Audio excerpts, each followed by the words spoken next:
Well, have you ever slipped and then proceeded to slide? I know I have. I mean, just the simple things like you walk into the kitchen and you didn't know that the floor had just been mopped. Whoop! And next thing you know, you're doing the splits on the kitchen floor. I've been there. Or, what about the time when I was walking down the stairs in our house in Illinois, and my heel just barely caught the edge of the step and slipped off. And next thing you know, I was doing, it was kind of like a hurdler stretch. As I was sliding down the stairs, and I broke a couple rungs on the banister. I mean, that was an exciting slip or slide. What about the time when I was out walking and the streets or the sidewalk was icy? And you know it's icy, so you're being careful, but it still doesn't matter. If you take that wrong step or that wrong place, you slip, and then it looks kind of like a cartoon. And then you fall and slide because you're trying to catch yourself. I remember one time when I was high school too, I came out of a classroom, so everyone is getting out of class. And I come out of class, and there's a sidewalk, and on the end of the sidewalk, there's a step about this high, and then some grass up to the next sidewalk. Well, I decide I'm just going to go and step up that, and I go up, and I just missed. I mean, I hit the top of that step just with the toe of my shoe. And it wouldn't have been any big deal, except I had my backpack on, and it was full of books. And so when I went like this, it went like this, and so I went like this, and I did everything I could to run up that hill to keep from falling flat on my face. I stayed on my feet, but just barely. But I got out of there as quick as I could, because everyone else just got out of class, and I knew they were watching me.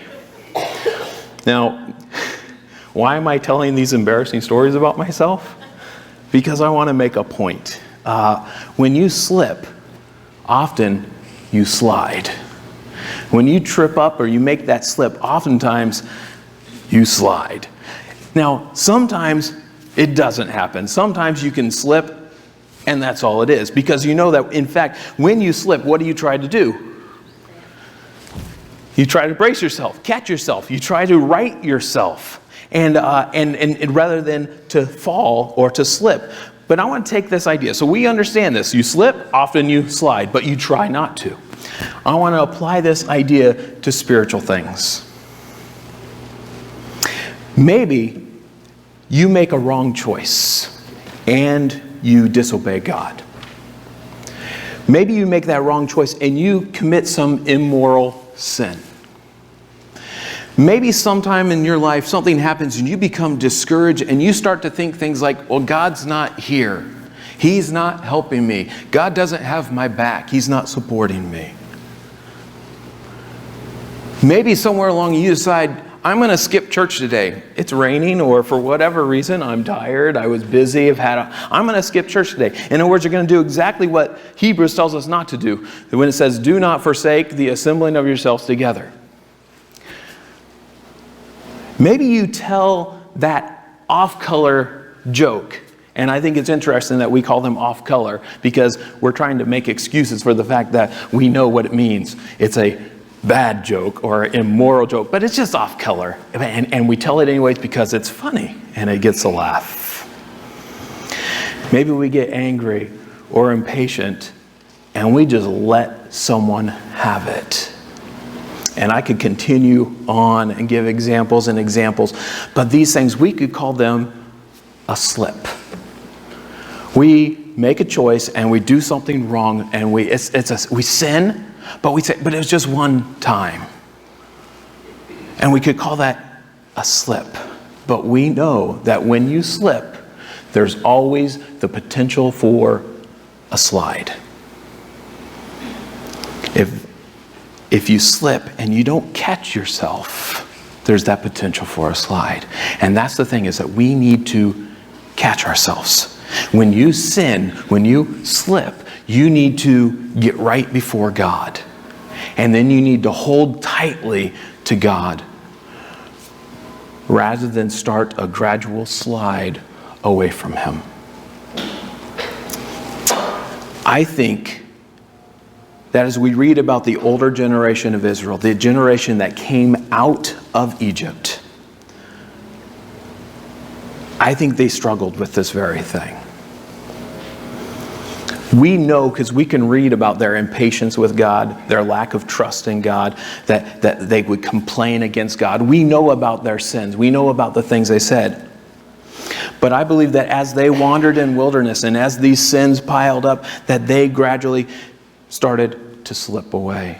As they wandered in the wilderness, they wandered away from God spiritually. It was a spiritual slip and slide.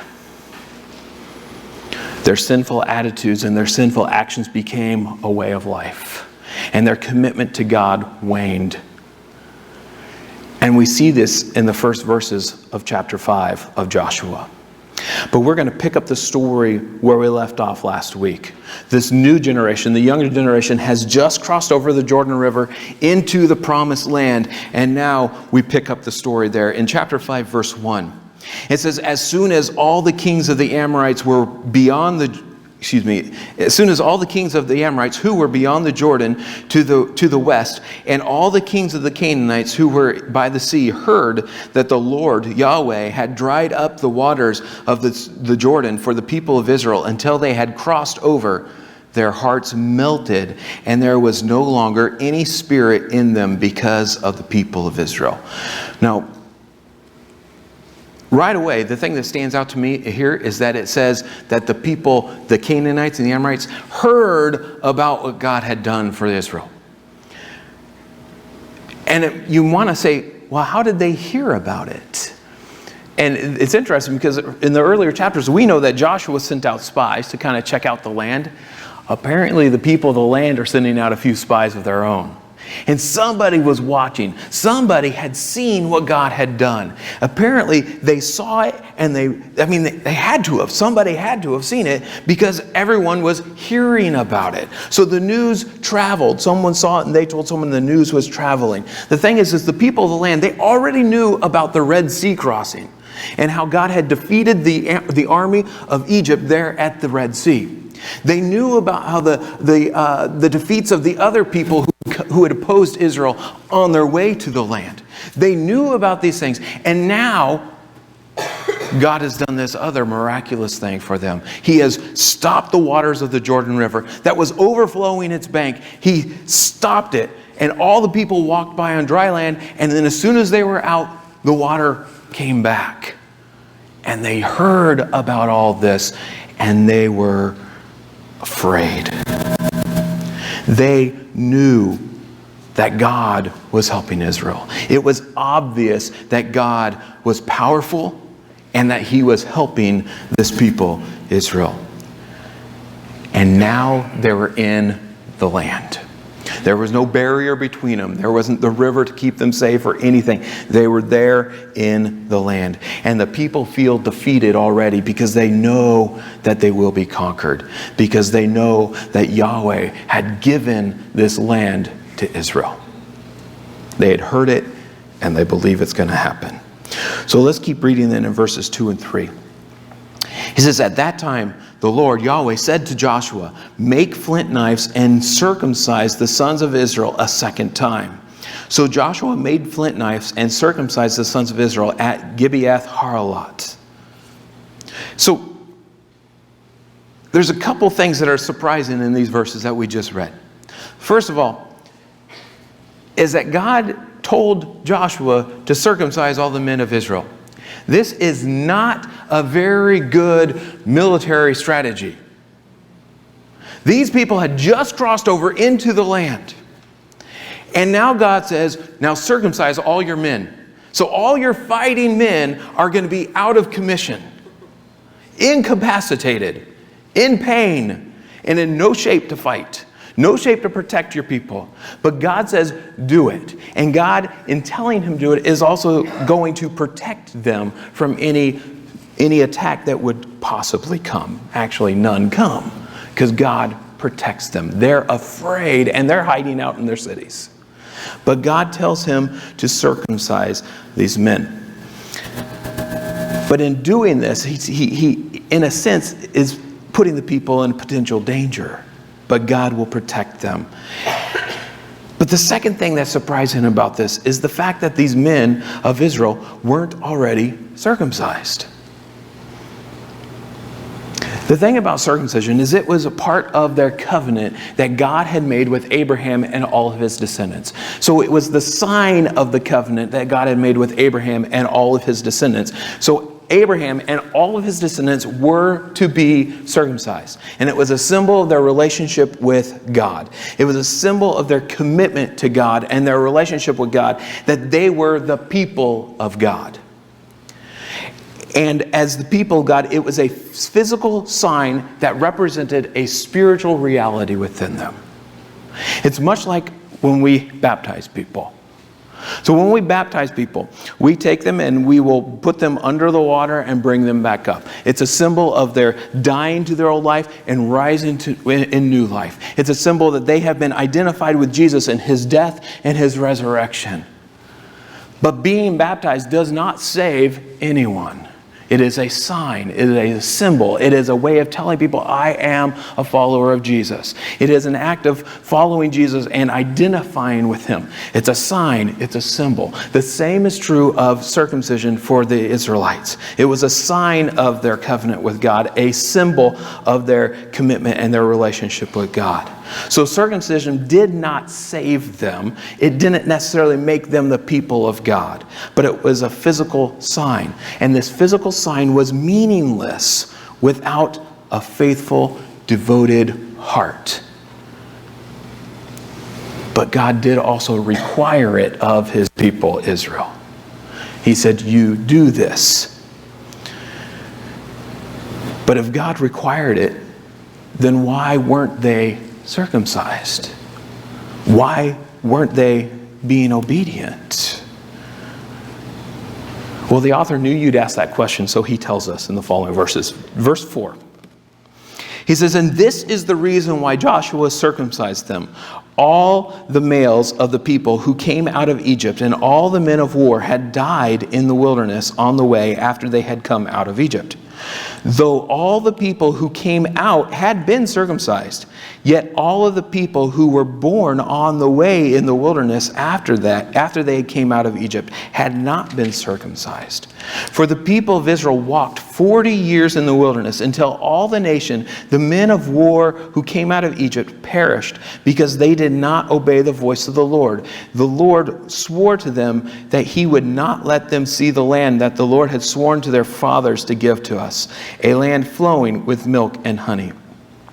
So it was their children whom he raised up in their place that Joshua circumcised, for they were uncircumcised because they had not been circumcised on the way. So what he says here is that earlier, all those people, all the men of Israel had been circumcised. When they came out of Egypt, they had been circumcised. So somewhere along the line, before they left Egypt, they had all been circumcised. And so they had all been obedient at that point. However, they came out of Egypt, and those who were born while they were wandering in the wilderness had not been circumcised. For some reason, while they were in the wilderness, they quit obeying God in this command, and they didn't do it. The thing is because all these men had not been circumcised, it meant that they were not faithful to God. And so because they had not been faithful to God, before they can go any further, before they can take the land, before they can go into the land as his people, they need to renew their relationship with God, renew their covenant with God in order to go in as his people. Now, I see here some similarities or some parallels between this event and the event that happened in Genesis, in Exodus, when Moses was being called by God, when God appeared to him in the burning bush and said, Moses, go to Egypt and tell him to let my people go. And then Moses, after some squabbling, finally relented and said, okay. And on his way, as he's doing what God had told him to do, he becomes sick. But let's look back at that story. It's in Exodus chapter 4. So God told Moses to go. Moses is going, doing what God told him to do. And all of a sudden, we're going to see that they have to stop so there can be a circumcision performed. So in Exodus chapter 4, verse 24, it says, at a lodging place on the way, the Lord met him meaning Moses, and sought to put him to death. Then Zipporah, that's Moses' wife, took a flint and cut off her son's foreskin and touched Moses' feet with it and said, "Surely you are a bridegroom of blood to me." So he let him alone. It was then, meaning God let Moses alone, it was then that she said, "A bridegroom of blood," because of the circumcision. So we have this short little story, and when we went through Exodus, we spent a lot of time on that. We're not going to spend a whole lot of time today, but just real quickly, without getting too much into it, we see that God inflicted Moses with an illness. In fact, he was almost going to die. And somehow, we don't know how, but somehow his wife Zipporah knew what the problem was. She knew the illness was from God. She knew why he was ill, and she knew what needed to be done. And she took care of it, and then everything was okay. But here's the significance of that story. Moses hadn't been faithful to the covenant by not circumcising his son.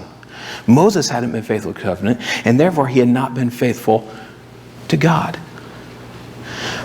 His son wasn't circumcised, and that meant that his son had no part in the people of God, because he had not taken part of his covenant. He was not included in the covenant because he didn't have the sign of the covenant.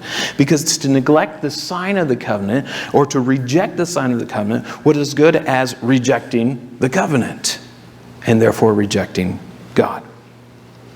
And so Moses was on his way to lead the people out of Egypt, to lead the people as God's representative. But yet he had been disobedient or unfaithful to God. And so before he can go in there and stand before Pharaoh as God's representative, he had to get right. He had to be faithful to the covenant. His son had to be circumcised,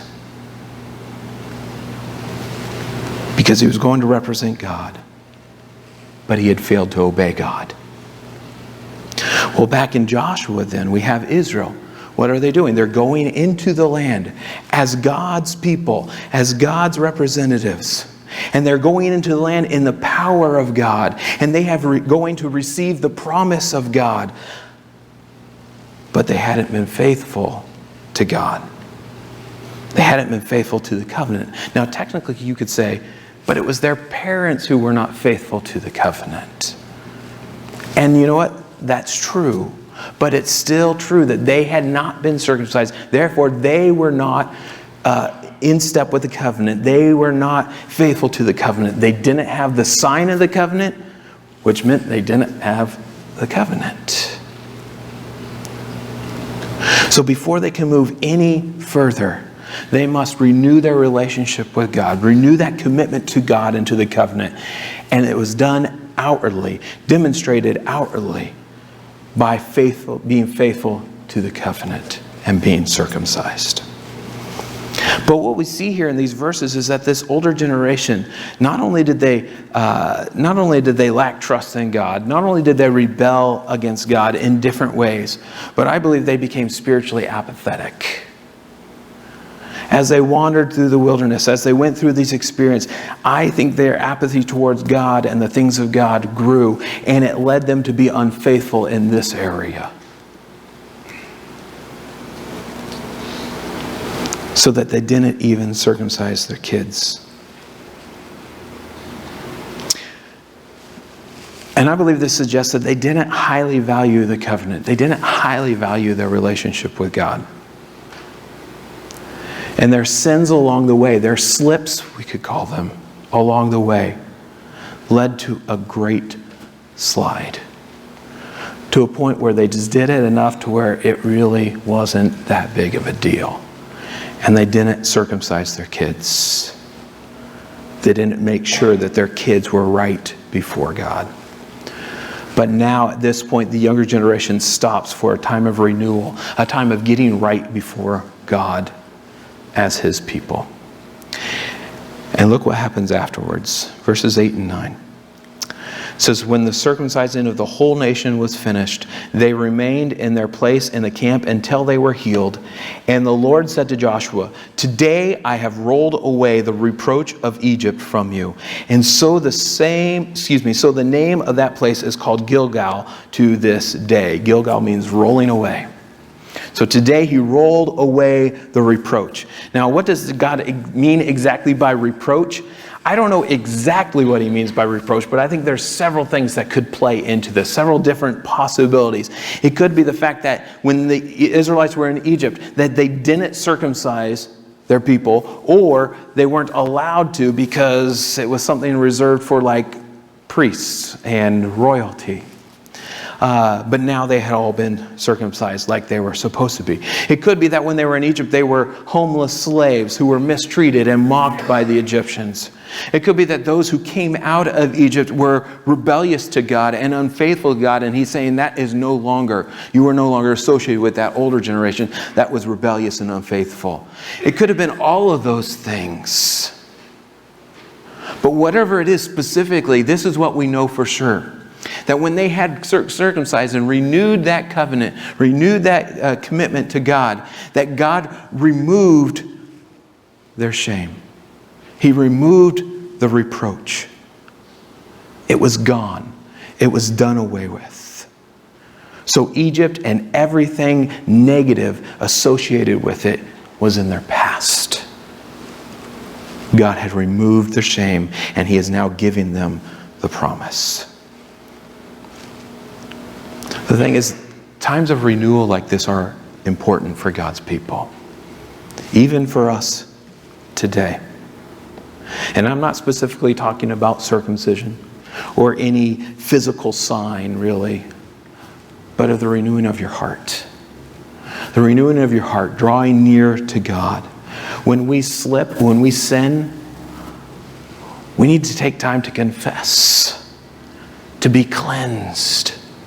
That's the great thing. I love 1 John 1:9, because what's it say? If we confess our sins, he is faithful and just to forgive us our sins. He will always forgive us. If we are believers in Jesus, he will always forgive us and cleanse us from all unrighteousness. So when we mess up and when we sin, the right response is to come straight to God and say, God, I blew it. I've sinned. And confess, and he will forgive. And that relationship can be restored, renewed, and you will be cleansed of all unrighteousness. And then we can draw near to God, and we can spend quality time with God. And we'll say quantity and quality time with God, but we can spend quality time with God. You know, have you ever thought about this? You know, when you have two best friends, and you see them and they act very much alike, and you say they'll say the same things, they'll think the same, talk the same. Why do you think that is? It's because they're together all the time, and they're hanging out together, and they become more and more like each other. They have shared experiences and shared thoughts and shared words. And the same thing is true of our relationship with God. The more we hang out with him, the more we spend time with him, the more we'll become like him. Our character will be changed. And we will want to be near him. And we will want to worship him. And we will want to worship him in a deeper manner. So we need to spend quality time with God. Confess our sins and draw near to God. Well, along with these times of renewal come times of recommitment. Look at verse 10 through 12. While the people of Israel were encamped at Gilgal, they kept the Passover on the 14th day of the month, in the evening on the plains of Jericho. And the day after the Passover, on the very day they ate of the produce of the land, unleavened cakes and parched grains. And the manna ceased the day after they ate of the produce of the land. And there was no longer manna for the people of Israel, but they ate of the fruit of the land of Canaan that year. And so here they are. If you remember, back just before the Exodus, God gave them a command. through Moses. He told the people in Exodus chapter 12, verses 2 through 6, he told them, you need to go and pick out a lamb on the 10th day of the first month.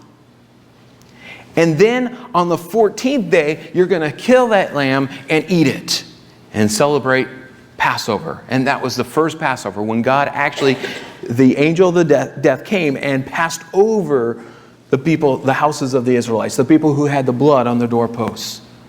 But the firstborn of every other house was put to death in that plague, the final plague. And this was the beginning of Passover. But now in Joshua, back in chapter 4, verse 19, we were told that the people of Israel crossed over the Jordan River on the 10th day of the first month.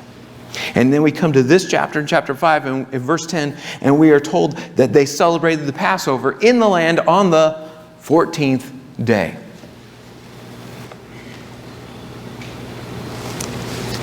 These Passover celebrations are like bookmarks to the wandering. As they left Egypt, the last thing they did was celebrate the Passover. And now after the end of the wandering, they cross over the river. What do? Celebrate the Passover. And I tell you that the timing of these things cannot be a coincidence. God did this on purpose. He brought them out celebrating the Passover. He brought them in, and they celebrated the Passover. They celebrated the Passover, which is a reminder of God's deliverance. It's a reminder of all that God had done for them. And as they eat the Passover, they renew their commitment to God. This is a new beginning for Israel, a new beginning in a new land, the land that God had promised to them. And as soon as they enter that land, they do what God had commanded years before, and they recommit to following Him and celebrating the Passover. And then, this is so cool. They had been promised that God was going to give them good land. He promised them the good land. He said, land flowing with milk and honey. In other words, it's going to have lots of good food and good stuff. It's going to be a great place. Well, I'm giving you a good land. And if you remember, while they were wandering in the wilderness, God provided for them through manna. You know, that stuff that fell on the ground, or when they woke up in the mornings, it was there. And the people came out and said, what is it? Which is what manna means. What is it? And they would eat it. And for 40 years, the years while they were wandering around in the wilderness, they ate this manna. And we know from reading the stories that they got tired of it sometimes. They got tired of the lack of variety. And, you know, they would take it and they would cook it different ways and stuff like that, but it still was the same thing. And so we know that that even though God was providing it for them, they were looking forward to the time when they would be in the land and they would have a variety of foods and they would have everything that the land had to offer them. And so the day after they celebrated Passover, what did they do? They went out and gathered up food from the land. They ate the produce of the land. Now, you may be wondering, now where did they take that food from? I assume that all they did is go out into the fields that were nearby and take whatever they needed. After all, it was their land, right? So they just went and they ate the produce of the land. And the very next day, the manna stopped. God stopped the manna. Now imagine for a minute how strange, and you might even say unnerving, this might be for someone whose entire life, because remember, these people were born in the wilderness, their entire life, every morning they stepped out of the tent and there was lunch, breakfast, dinner on the ground. They went and they gathered up their food. Every day. And now it's gone. Not there anymore. Well, it's not there anymore because it's not needed. Because now they can go out and they can eat the produce of the land. And so God stopped it. And I say this is another evidence of the miraculous nature of manna. In case people happen to think, well, this is just something that happens in the wilderness. No. It's something that God did for them miraculously for 40 years, providing food for them. And then the day that they no longer needed it, it was gone. Because God stopped doing it. This was a miracle of God. But now God is going to provide for them a new way through the produce of the land. The thing is, they still have to trust God. But He has promised them, as long as they were faithful to Him and as long as they were obedient to Him, that they had nothing to worry about. They would have plenty to eat. Now, I still think it would have felt a little strange to those people. Maybe even scary. What are we going to do for food? It's not just right outside the tent. But at the same time, it would be an exciting time because it was the beginning of something even better. And I think, you know what, when God takes us through new experiences and when God takes us through changes in life, it can be strange, even scary. But it's also exciting because we get to look to see what God will do and the great things He will do. And we have the opportunity then to trust and to continue to obey. So Israel is now in the land. They have renewed their commitment to God. And they are now ready to take the land. But how should they go about doing it? And I'm sure that this is what Joshua was thinking about as we come to verse 13. Chapter 5, verse 13. It says, when Joshua was by Jericho, he lifted up his eyes and looked, and behold, a man was standing before him, with his sword drawn in his hand. And Joshua went up to him and said to him, are you for us or for our adversaries? And he said, no, but I am the commander of the army of the Lord, of Yahweh. Now I have come. And Joshua fell on his face to the earth and worshipped and said to him, what does my Lord say to his servant? And the commander of the Lord's army said to Joshua, take off your sandals from your feet, for the place where you are standing is holy. And Joshua did so. So Joshua was out by Jericho, it says. We don't know exactly what he was doing out by Jericho, but he was out for a walk and he was near Jericho. And even though we're not told, I'm thinking he's probably out walking and contemplating what to do. Maybe he's thinking through a plan of action. How are we going to attack this place? Maybe he's thinking about that impenetrable wall that surrounded Jericho. And yes, impenetrable wall. This was a siege wall. It was made to withstand attack. And if you think about it, Israel didn't have sophisticated weapons. They didn't have battering rams. They didn't have siege ramps. How in the world are they going to get through this wall? And I think Joshua was probably out there thinking about this. And he may have been thinking, by the way, there's no retreat. There's no going back because you know what? There's a rushing river back there. And we only came through it miraculously the first time. God is not going to open it for us to run away. And so here they are. He says, we're here. There's no going back. How are we going to take it? And in case he was tempted to think, well, maybe we'll just save that one for later and go do some other. That's not an option either. Because as the army would go out, what would they do with the women and children? They would stay where they were. And here, if the army all left, then the women and children would be vulnerable, in danger. Because all the people in the fortified cities, after they went around to fight someone else, could have just rushed out and taken the women and children. And so the only option is fight. And Joshua, I assume, is out there thinking, how in the world are we going to do this? So as he's walking near Jericho, suddenly he looks up and there's a man. And not only is a man, it's a soldier. He is a warrior. Because he's standing there with his sword in his hand and he's ready to fight. And Joshua's immediate response is, are you for us or against us? And I think Joshua is ready to fight as well if he needs to. So are you for us or against us? And the answer he gets is interesting. The answer is no, but I am the commander of the Lord's army. And I think the answer is basically this. He's saying something to the effect of, what I am is the commander of the Lord's army. And Joshua, what does he do? He immediately falls down on his face. But let's talk a minute for this. about this commander of the Lord's army. When he says, I am the commander of the army, he says, what I am is I am the commander of the Lord's army, and I am here now. In other words, I mean business. But who is this commander of Yahweh's army?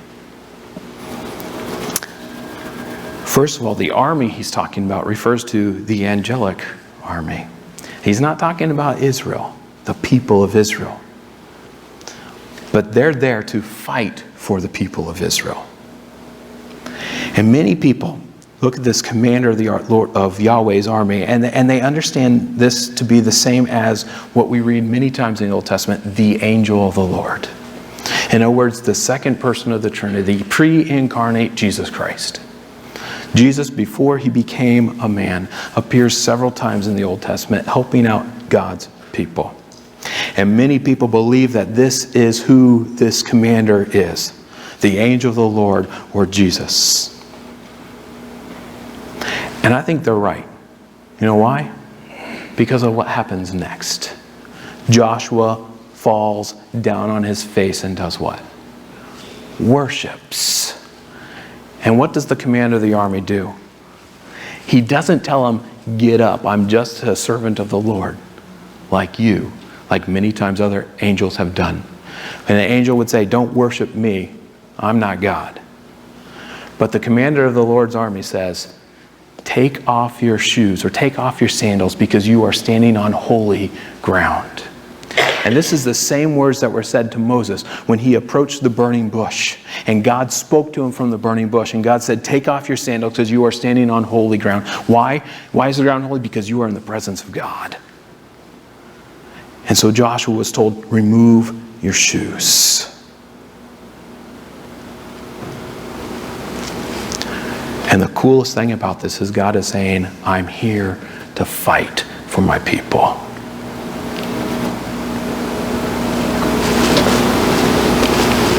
What an awesome confirmation for Joshua. In this time when he may have been wandering around saying, how are we going to do this? God said, I'm going to do it for you. Because he's going to give them the message, and we'll see that next week. But he says, I'm going to do it for you. So after the people of Israel renewed their relationship and renewed their commitment to God, the divine commander comes and speaks to Joshua and tells him that God is with them. That Joshua is not alone in leading this people into battle. I want to read a quote to you from Dr. Donald Campbell, just because I think how he says it is just very good. He says, this was a deeply significant experience for Joshua. He had anticipated a battle between two opposing armies, Israelite and Canaanite. He had thought that this was to be his war and that he was the general in charge. But then he confronted the divine commander and learned that the battle was the Lord's. You see, when we are following God and we are doing his work, we are never alone. We are never having to do it on our own. We don't have to survive on our own. We don't have to do everything in our own strength because God is with us. You see, we're just servants of God, but we are servants of the Almighty God. I'm going to say that again. We're just servants of God, but we are servants of the Almighty God. This morning, we talked about slipping and sliding. That sometimes we can sin, and if we don't get right, we may drift away from God. But this morning, I want to suggest another approach to life. And that is to commit and ride. Let me give you an example. We'll explain what I mean. Growing up here in Southern California, I didn't surf, but I did bodyboard. But the concept is kind of the same. When people go out to surf or to bodyboard, they go out in the ocean and they're on the waves. And they feel the movement of the water. And they can feel the wave coming, and you see the wave coming. And at some point you say, the wave is coming, it's time to go. And when you decide it's time to go, you commit to it or you just don't go.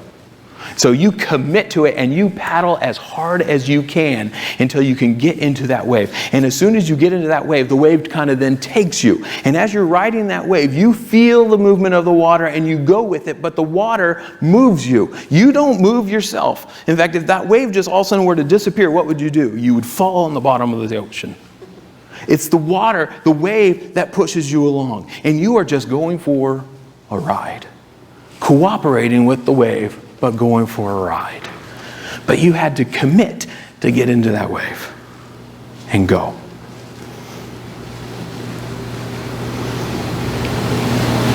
If you are a child of God, if you are a believer in Jesus Christ, then God has called you to Himself, has called you to follow Jesus, and has called you to commit to Him.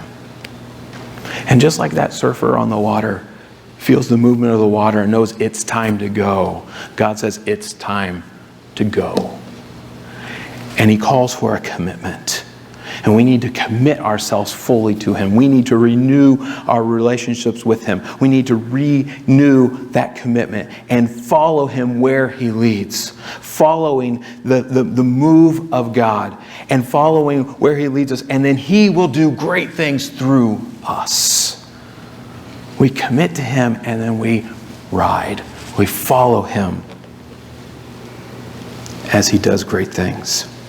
And the thing is whether you're talking about surfing or you're talking about following God, the more you do it, the more you understand. The more you commit to God, the more you follow Him, the more you are faithful to your commitment, and the more you listen to God, the more you will recognize the Spirit's moving in your heart. The more you recognize God directing you in life. And so this morning, I just want to commit or suggest to you that we leave the slip and slide behind and we commit and ride and follow our God where He leads.